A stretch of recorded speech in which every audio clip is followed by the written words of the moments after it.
Hello everyone and welcome back to website planning creation video series. So in this video we will be continuing after what we have learned in the blurb section.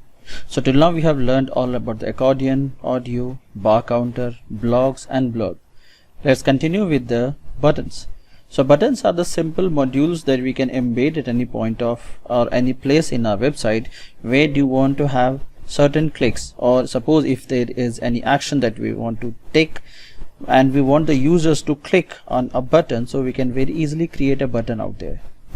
In order to create a button, we can simply just need to click out here on the button module, and we'll be getting an interface from where we can customize the entire button of ours. So first we need to give the name of the button. I'll say click here,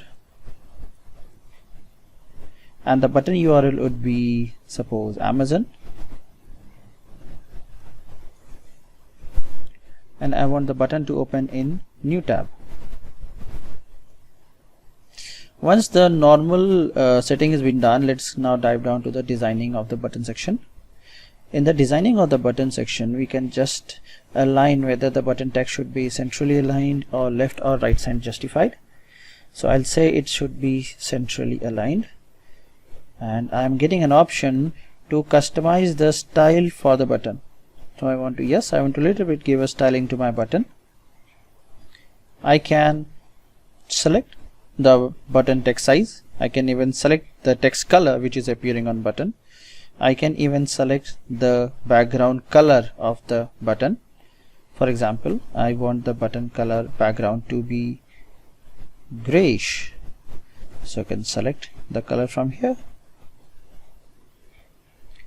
and we can even continue with the same, like what should be the border width and everything in styling the button option. And it is like when anyone is hovering over the button, what is the icon that would be appearing.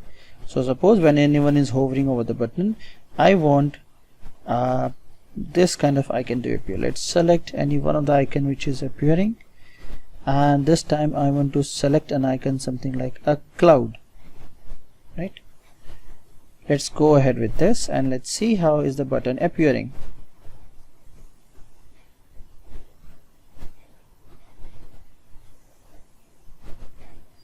So as we can see, the click here button is appearing in front of us, and when I am hovering the mouse over click here, the cloud icon is appearing in front of me.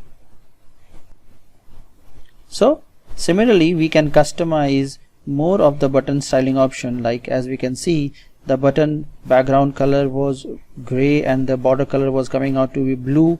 So similarly, you can select everything from here. You can change that bluish background color, the border color, to some other color sections, and even you can increase the button size. You can even have the buttons in an animated format, like you want it to appear in terms of slide. I want it to slide in. So let's just have a look. How does a slide in button looks like? So moment you would be reaching to the section where the button should appear, so it would be appearing something like, right? So it just came in front of us. That would be the style of the button.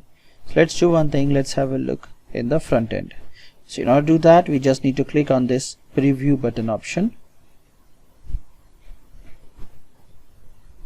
Once I've clicked on this preview, the preview of the button would be appearing in front of me, like yes, as you have seen, the button was slowly, it came in front of me, and when I'm hovering the mouse over this icon, the small cloud icon is appearing in front of us. So this was all about button section. So in next video we would be once again continuing the other modules of Divi Builder. Thank you.